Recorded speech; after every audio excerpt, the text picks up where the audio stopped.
Welcome to Latha cooking club. இன்றைக்கி நம்ம வந்து இன்ஸ்டன்ட் ரசப்பொடி எப்படி பண்ணுறதுன்னு பார்க்கலாம்.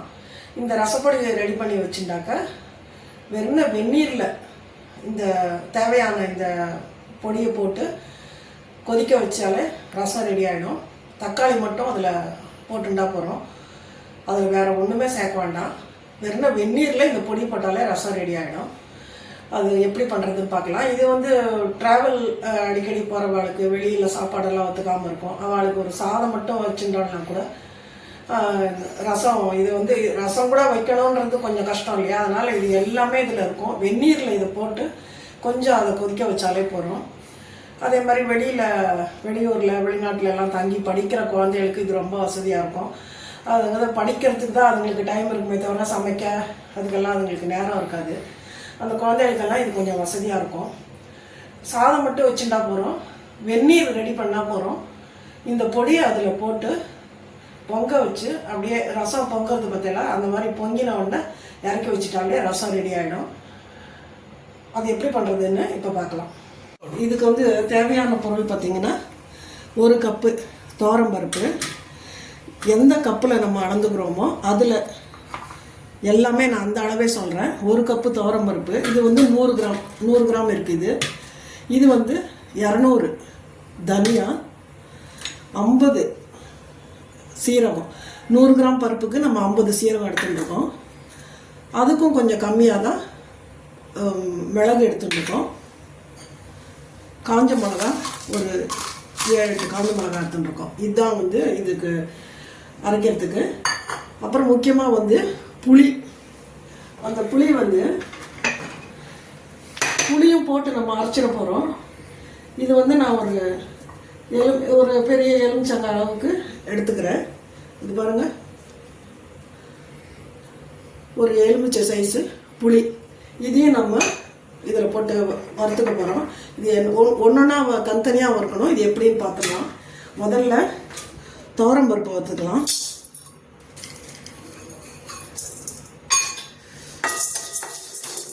இது கொஞ்சம் சிம்மில் வச்சு வறுத்துக்கலாம்.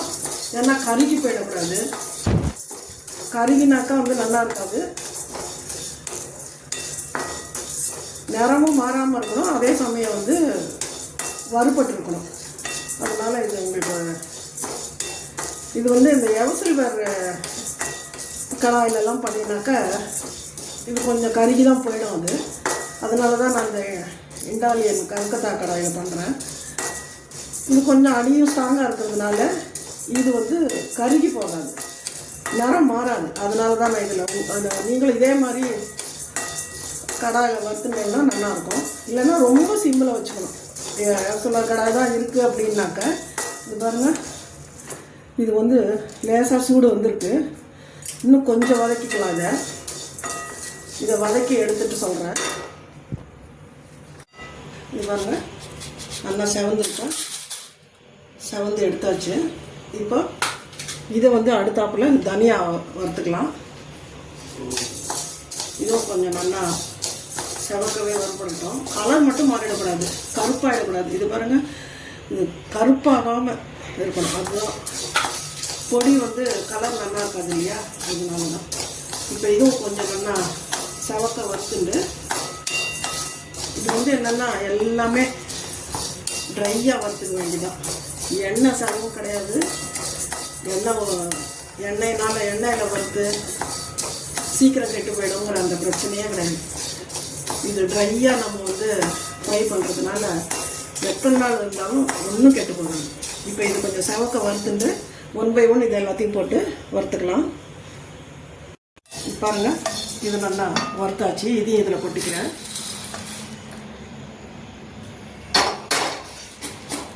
இது கிட்ட காண்பா. இப்போ இதையும் நல்லா வறுத்தாச்சு, நல்லா வாசனை வர வறுத்தாச்சு. இதையும் இதில் கொட்டிக்கிறேன். இப்போ சீரகம் இதெல்லாம் வந்து நல்லா அந்த இதெல்லாம் வந்து நல்லா செவக்க வறுத்துருக்கோம். இது மிளகு சீரகம் ரொம்ப செவக்கணும்னு இல்லை, லேசாக சூடு வந்தால் போதும். ஏன்னா ரொம்ப இது வந்து சீரகம் மிளகெல்லாம் ரொம்பவும் வறுபட்டுதுனாக்கா ஒரு கஷாயம் மாதிரி ஒரு வாசனை வந்துடும். அதனால் இது வந்து ரொம்ப வறுபட வேண்டாம். இது பாருங்கள். இப்போ கொஞ்சம் சீரகத்தை வறுத்துட்டு மிளகு போட்டுக்கிறேன். லேசாக அப்படி சூடு வந்தால் போதும்.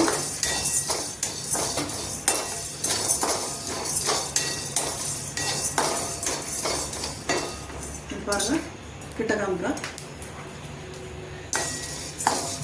இது லேசாக சூடு வந்தால் போதும். இது நம்ம பச்சையாகவே கூட அதில் போட்டுக்கலாம். இதெல்லாம் வறுத்துட்டு இதை பச்சையாகவே கூட கலந்துக்கலாம். இருந்தாலும் நான் லேசாக சூடு பண்ணியிருக்கேன். இது இப்போ இதில் கொட்டிக்கலாம். எல்லாமே நான் எண்ணெய் ஊற்றாம தான் பண்ணுறேன். இந்த ஒரு 7-10 மிளகா போட்டிருக்காங்க. இதையும் நம்ம நல்லா வறுத்துக்கலாம். ஏன்னா காரத்துக்கு வந்து நம்ம மிளகு போட்டிருக்கோம். இந்த அளவுக்கு மிளகா இருந்தால் போதும்னு நான் போட்டிருக்கேன். உங்களுக்கு இன்னும் கொஞ்சம் காரம் தேவைப்படும்னா இன்னும் ஒரு 2 மிளகா எக்ஸ்ட்ரா போட்டுக்கோங்க.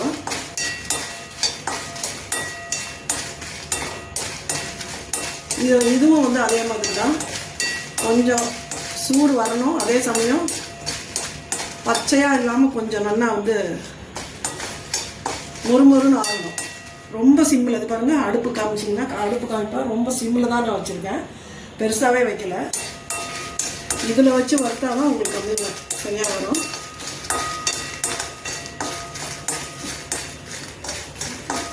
நிறம் மாறாமல் வறுத்தாச்சு. இப்போ இதையும் அதில் கொட்டிக்கலாம். கொட்டிட்டு புளியை வந்து வதக்கிக்கலாம்.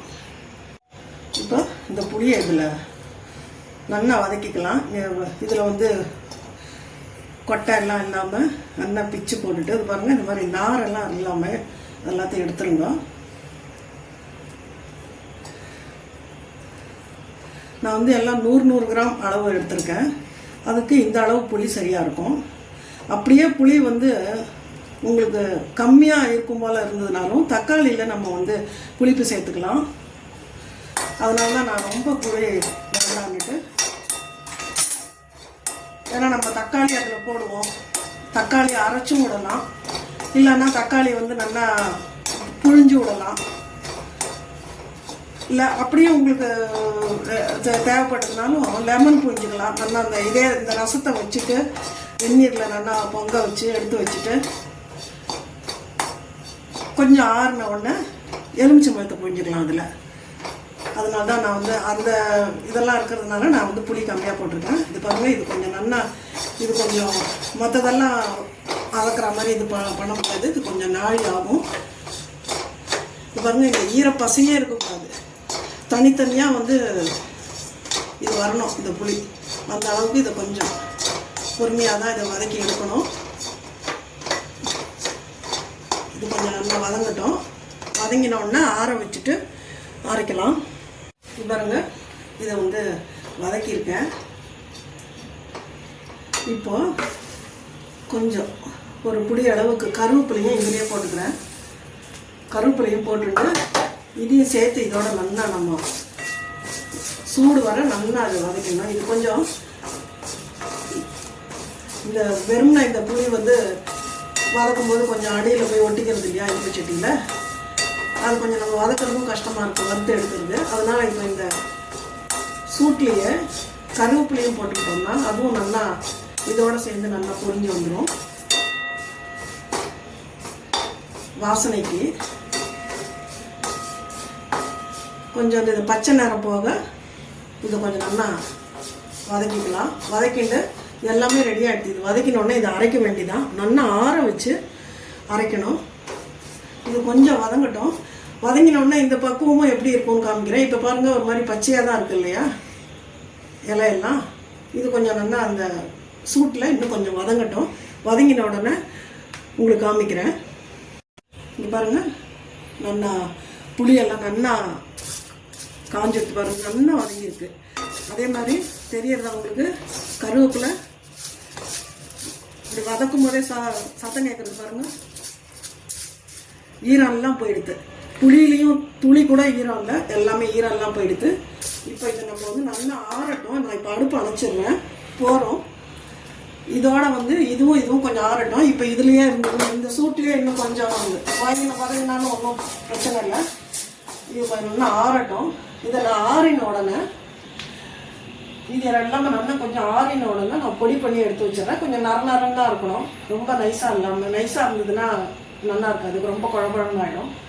இதை நான் பொடி பண்ணி வச்சுட்டு வெறும்னா தக்காளி அதை மட்டும் நறுக்கி போட்டு வெந்நீரை ஊற்றி இந்த பொடியும் போட்டு ரசம் எப்படி வைக்கிறதுன்னு நான் உங்களுக்கு காமிச்சு கொடுக்குறேன். இதை முதல்ல அரைச்சி வந்துடுறேன். நல்லா ஆறி பாருங்க அரைச்சாச்சு.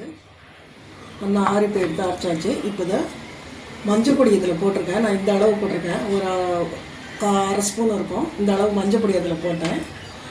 ஒரு ஸ்பூன் உப்பு அதுவும் போட்டு அதில் அரைச்சிருக்கேன். நான் இப்போ அளவுக்காக உங்களுக்கு காமிக்கிறேன். இப்போ இதெல்லாம் அரைச்சி எடுத்துட்டேன். இதில் வந்து மஞ்சள் பொடி உப்பு எல்லாமே போட்டு அரைச்சாச்சு. இது பாருங்கள், இது கொஞ்சம் நறுன்னு தான் இருக்கணும். கிட்ட காமிப்பேன். ரொம்ப நைஸாக இருக்கக்கூடாது, நல்லா இருக்காது. ரசம் ரொம்ப குழம்புன்னு போயிடுச்சுன்னா நல்லா இருக்காது. இப்படி தான் இருக்கணும் ரவையாக. இப்போ ரசம் எப்படி வைக்கிறதுன்னு உங்களுக்கு காமிச்சிடுறேன். இப்போ ரசத்துக்கு நான் ஒரே ஒரு பெரிய தக்காளி, இங்கே பாருங்கள், நான் வந்து கொஞ்சம் வெதுன்னு வெந்நீரில் கரைச்சி விட்ருக்கேன். கையால் நல்லா கரைச்சி வச்சுருக்கேன். இப்போ வந்து இது ஏன்னா ரொம்ப சூடாக ஊற்றினாக்கா கரைக்க முடியாது இல்லையா, அதனால் வெறும் வெந்நீரில் ஒரு தக்காளியை கரைச்சாப்பில் வச்சுருக்கேன். கொஞ்சம் இதில் வெந்நீர் விடுறேன். இப்போது நல்லா சூடான வெந்நீர் விடுறேன். நமக்கு தேவையான அளவுக்கு, ஒரு 3 பேருக்கு தேவையான அளவுக்கு நான் வெந்நீர் ஊற்றிருக்கேன். இப்போ இதில் வந்து இது வந்து உப்பு பெருங்காயம் எல்லாமே போட்டிருக்கு. இதில் உப்பு பெருங்காயம் மஞ்சள் பொடி எல்லாமே போட்டு அரைச்ச ரசப்பொடி இது. இப்போ இதில் வந்து நான் ஒரு டேபிள் ஸ்பூன் அளவுக்கு இதில் போடுறேன். இதில் வேறு ஒன்றும் வேண்டியதில்லை. பாருங்கள்,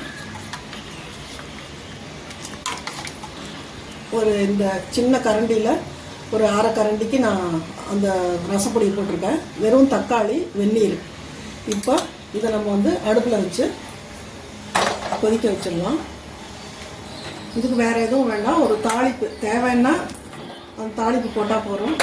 இல்லை அப்படியே இருந்தாலும் ஒன்றும் நல்லா பிரச்சனை இல்லை. அது பாருங்கள், இது தேவையான அளவுக்கு தண்ணியாக தான் இருக்கும். இது கொஞ்சம் கொதித்து வரட்டும்.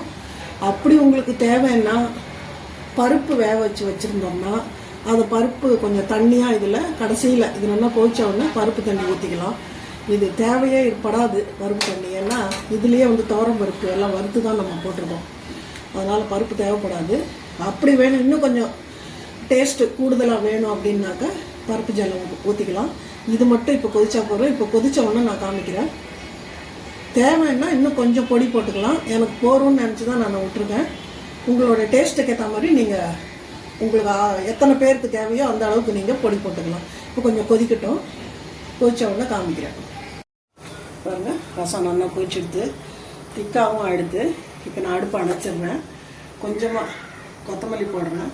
இதில் வந்து கருவேப்பிலை, அப்புறம் உப்பு பெருங்காயம் எல்லாமே போட்டிருக்கோம். அதனால் இதில் எதுவுமே போட வேண்டியதில்லை. இப்போ நான் கொத்தமல்லி இருந்தது அதனால் போட்டேன். இப்போ பாருங்கள், ஒரே ஒரு ஸ்பூன் நெய்யில் கடுகு தாளிச்சு போட்டுருக்கேன்.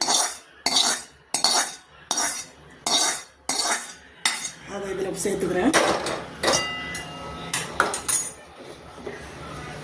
பார்த்தீங்களா, நல்ல இன்ஸ்டன்ட் ரசம் ரெடி ஆகிடுது. இதில் எதுவுமே தேவையில்லை, வெறும் வெந்நீரில் கொதிக்க வச்ச ரசம் தான் இது. ரசப்பொடி போட்டு வெந்நீரில் கொதிக்க வச்சது. நான் வந்து அந்த பொடியை பவுடரை வந்து ஒரு கண்ணாடி பாட்டிலில் கொஞ்சமாக டெய்லி யூஸ்க்கு எடுத்து வச்சுட்டு மிச்சத்தை உள்ளே வச்சுருக்கேன். இது வெளியிலேயே வைக்கலாம், ஒன்றுமே கெட்டு போகாது. நீங்களும் இந்த மெத்தடில் பண்ணி பாருங்கள். உங்களுக்கு பிடிச்சிருந்ததுன்னா எனக்கு வந்து கமெண்ட் பண்ணுங்கள். என்னோடய சேனலை சப்ஸ்கிரைப் பண்ணுங்கள். அடுத்த வீடியோவில் பார்க்கலாம். தேங்க்யூ.